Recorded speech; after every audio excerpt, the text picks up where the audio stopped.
বনমিত্র কর্মীদের বন দপ্তর স্থায়ীভাবে নিয়োগের দাবিতে সিপাহীজলা অভয়ারণ্যের মূল ফটকে তালা ঝুলিয়ে সোমবার সকাল থেকে অনির্দিষ্ট ধর্নায় বসল 720 জন কর্মী সহ তাদের পরিবারের সদস্যরা। তবে দেখা নেই বন দপ্তরের কোনো আধিকারিকদের। বিপাকে পড়েছেন পর্যটকরা।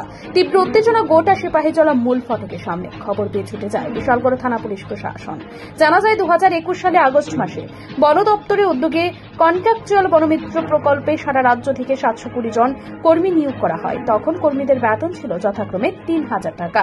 সেই কন্ট্রাকচুয়াল চাকুরিতে টার্মস অ্যান্ড কন্ডিশনে উল্লেখ ছিল তাদের বেতন 3000 টাকা হবে এবং সময় সাপেক্ষে তাদের কিছু একটা বেতন বৃদ্ধি পাবে।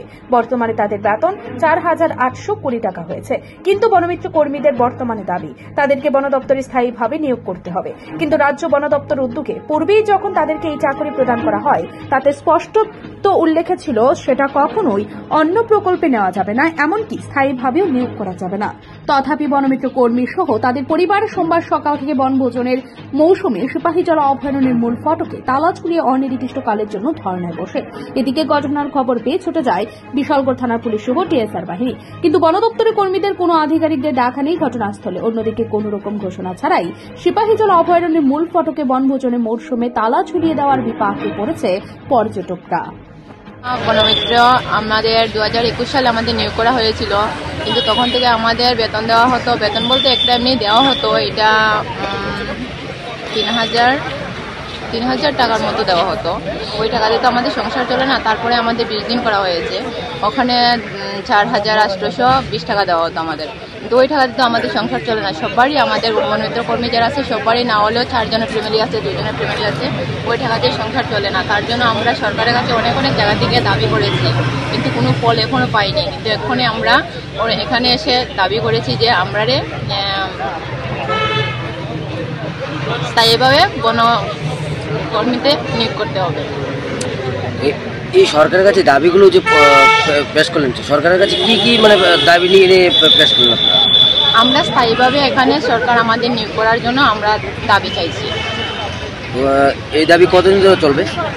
যতদিন পর্যন্ত আমাদের ঠিকভাবে নিয়োগ করা হয়নি স্থায়ীভাবে ততদিন পর্যন্ত চলবে, অনির্দিষ্টকালের জন্য।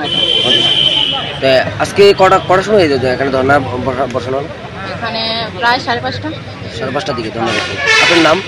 আমার নাম প্রভাতী দাস। আপনি কি বন দপ্তরের কি লোক? বনমিত্র কর্মী একজন আমি। ফরেস্ট ডিপার্টমেন্টের বনমিত্র পুশ থেকে বনমিত্র সংগঠনের পক্ষ থেকে আজকে গণধর্নায় এসেছি। কখন ধর্নায় বসলেন? আমরা সকাল ভোর 4টার থেকে আমরা গণধর্নায় বসেছি।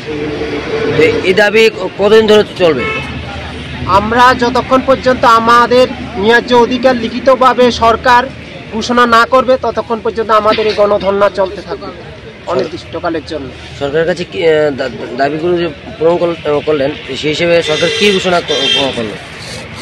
আমরা সরকারের দাবি আমরা বারবারে দাবি রাখছি, সরকার কিন্তু আমাদের দাবি পূরণ করছে না। আজকে আমরা সবাই মিলে এখানে মিলিত হয়েছি, গণধর্নায় বসেছি। যতক্ষণ পর্যন্ত সরকার আমাদের ন্যায্য দাবি লিখিতভাবে ঘোষণা দেবে না ততক্ষণ পর্যন্ত আমাদের এই ধর্না চলতে থাকবে। কদিন ব্যাপী ধর্না চলবে? অনির্দিষ্টকালের জন্য আমাদের এই ধর্না চলবে। আপনার নাম? আমার নাম অনন্ত বিশ্বাস। আপনি কি লেভেলে আছেন? আমি বনমিত্র পোস্টের একজন কর্মী। আপনি কি খুঁজছেন বিশুদ্ধ পানীয় জল? তাহলে আজই বেছে নিতে হবে অত্যাধুনিক প্রযুক্তি ও পরীক্ষা নিরীক্ষার মাধ্যমে প্রস্তুতকারী পানীয় জল একমি। বিশুদ্ধ জলে সুস্থ জীবনের মূল চাকাঠি। Acme package drinking water. Report news Tripura 24।